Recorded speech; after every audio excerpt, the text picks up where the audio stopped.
Hola a tothom i benvinguts al Telenotícies de Bedemia, un projecte periodístic. Avui us parlarem dels resultats d'aquesta nova edició i de l'impacte que ha tingut entre els alumnes. Comencem. Ara la Sarovide us explicarà què és l'estil directe. L'estil directe és una revista digital creada pels alumnes de quart d'ESO, on publiquen les seves pròpies notícies. Per donar més vida al projecte han organitzat un concurs amb preguntes sobre els articles que ells mateixos han escrit. Els participants han estat els seus companys de tercer i quart d'ESO, que han llegit i respost les preguntes amb molt interès. I ara us parlarà en Carles Baré explicant-vos la participació i la puntuació. En aquesta edició hem rebut un total de 142 respostes. La puntuació mitjana ha estat de 844 punts. I atenció, perquè 10 estudiants han aconseguit la puntuació màxima de 1.000 punts. Felicitem a la Berta Tàpies, la Irina Garcia, en Quim Batlle, la Nora Manté, l'Albert Martínez, la Irene Coll, la Zainab Darir, en Miguel Arnolso i la Inés Martín. Enhorabona, aquest èxit demostra el vostre gran interès per la lectura. I ara seguirà l'Eric Pastor, que parlarà sobre les visualitzacions i temps de lectura. Tot i que aquesta edició ha tingut una mica menys de visualitzacions, en total 392, en comparació amb les 479 de l'anterior, el temps mitjà de lectura ha augmentat molt.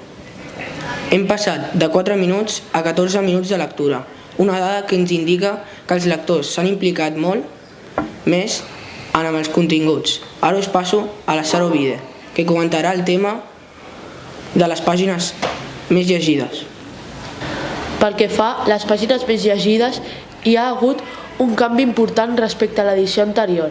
Aquest cop, les més visitades han estat les pàgines 4, 3, 15 i 8, a diferència de l'anterior edició, on destacaven les pàgines 40, 41, 36 i 19, això ens fa pensar que les preferències dels lectors han canviat, i això és molt positiu. I ara en Carles us resumirà amb una breu explicació del que hem anat parlant. En resum, l'estil directe continua sent un projecte viu, participatiu i molt enriquidor. Malgrat la petita baixada en visualitzacions, el temps de lectura i les puntuacions obtingudes ens demostren que els alumnes estan més compromesos que mai. Ara us presentarem amb l'entrevista que hem fet a la Berta Tàpies, una alumna de quart d'ESO que va aconseguir els 1.000 punts. Hola, bona tarda. Estem amb l'alumna Berta Tàpies de quart de l'ESO B i ara ens contestarà un seguit de preguntes. La primera, hi ha algun article que et va agradar molt o t'ha sorprès? Per què? Sí, em van agradar molt tots, però el que més m'agradava va ser el de les festes de la llum, ja que m'agradava molt com ho explicaven i de què anava el tema. Creus que si hi hagués un altre concurs a la gent li agradaria tant com els que han passat altres anys?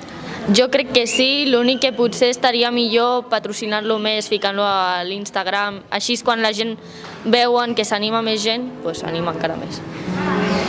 I per finalitzar, t'agrada participar en el concurs i a la preparació de notícies?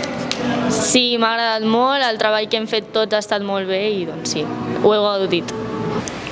I per finalitzar, veureu la segona entrevista, que ha sigut a Inés Martín, de tercer d'ESO, que també va aconseguir els 1.000 punts. Hola, avui estem amb Inés Martín, una alumna de tercera d'ESO que va aconseguir els 1.000 punts i avui li farem una entrevista. T'ha agradat participar al concurs? Sí, em va semblar una manera molt interessant d'aprendre més sobre la nostra escola. T'ha agradat totes les notícies que han sortit a l'estil directe? No totes per igual, algunes més, altres que menys, algunes em van cridar més l'atenció, però en general totes em van semblar molt interessants i em van agradar. Quina és la notícia que més i la que menys et va agradar?